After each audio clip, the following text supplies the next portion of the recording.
ಭಗವಂತನ ನಿರ್ಣಯಗಳು. ಅದಕ್ಕೆ ಬೆಟ್ಟಿಂಗ್ ಕಟ್ಟಬೇಡಿ, ಮಾಡಬೇಡಿ. ಎಲ್ಲ ಎಲ್ಲವೂ ಸೋಲಿನ ಪ್ರಶ್ನೆ ಅಲ್ಲ. ಅದರಿಂದ ಯಾರು ದುಡ್ದೇನ್ ಮನೆಗಳು ಉದ್ಧಾರ ಆಗ್ಬೇಕಾಗಿಲ್ಲ, ಕಳ್ಕೊಂಡು ಬೀದಿಗೆ ಬರ್ಬೇಕಾಗಿಲ್ಲ ಅಲ್ವೇ? ಅದೇ ನನಗೆ ಬೇಸರ, ಇವೆಲ್ಲ ನನಗೆ ಬೇಜಾರ. ಮಕ್ಕಳು ನೋಡ್ತೀನಿ ಅವರು ಈ ತರ ಚೀಟಿ ಬಂದ್ಬಿಟ್ಟು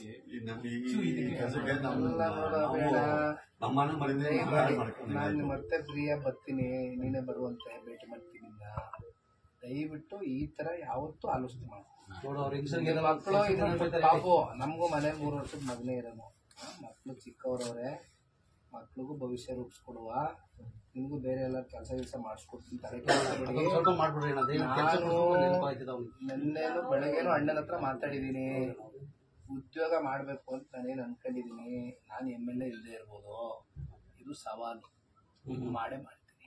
ಅಣ್ಣ ತಲೆ ಕೆಲಸ ನೀನು ಯಾವ ಕಾರಣಕ್ಕೂ ಮೇಲೆ ಗೊತ್ತಿರಲಿಲ್ಲ ಭಗವಂತನ ನಿರ್ಣಯಗಳು. ಅದಕ್ಕೆ ಬೆಟ್ಟಿಂಗ್ ಕಟ್ಟಬೇಡಿ, ಮಾಡಬೇಡಿ. ಎಲ್ಲ ಎಲ್ಲವೂ ಸೋಲಿನ ಪ್ರಶ್ನೆ ಅಲ್ಲ. ಅದರಿಂದ ಯಾರು ದುಡ್ದೇನ್ ಮನೆಗಳು ಉದ್ಧಾರ ಆಗ್ಬೇಕಾಗಿಲ್ಲ, ಕಳ್ಕೊಂಡು ಬೀದಿಗೆ ಬರ್ಬೇಕಾಗಿಲ್ಲ ಅಲ್ವೇ? ಅದೇ ನನಗೆ ಬೇಸರ, ಇವೆಲ್ಲ ನನಗೆ ಬೇಜಾರ. ಮಕ್ಕಳು ನೋಡ್ತೀನಿ ಅವರು ಈ ತರ ಚೀಟಿ ಬಂದ್ಬಿಟ್ಟು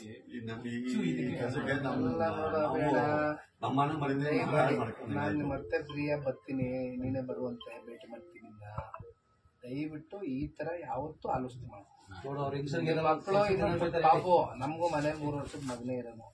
ಮಕ್ಕಳು ಚಿಕ್ಕವರವ್ರೆ, ಮಕ್ಳಿಗೂ ಭವಿಷ್ಯ ರೂಪಿಸ್ಕೊಡುವ. ನಿಮ್ಗೂ ಬೇರೆ ಎಲ್ಲ ಕೆಲಸ ಮಾಡಿಸ್ಕೊಡ್ತೀನಿ. ತಲೆ ನಾನು ನೆನ್ನೆನು ಬೆಳಗ್ಗೆನು ಅಣ್ಣನ ಹತ್ರ ಮಾತಾಡಿದೀನಿ. ಉದ್ಯೋಗ ಮಾಡ್ಬೇಕು ಅಂತ ನಾನೇನು ಅನ್ಕೊಂಡಿದೀನಿ. ನಾನು MLA ಇಲ್ಲದೆ ಇರ್ಬೋದು, ಇದು ಸವಾಲು. ಮಾಡೇ ಮಾಡ್ತೀನಿ. ಅಣ್ಣ ತಲೆ ಕೆಲಸ ನೀನು ಯಾವ ಕಾರಣಕ್ಕೂ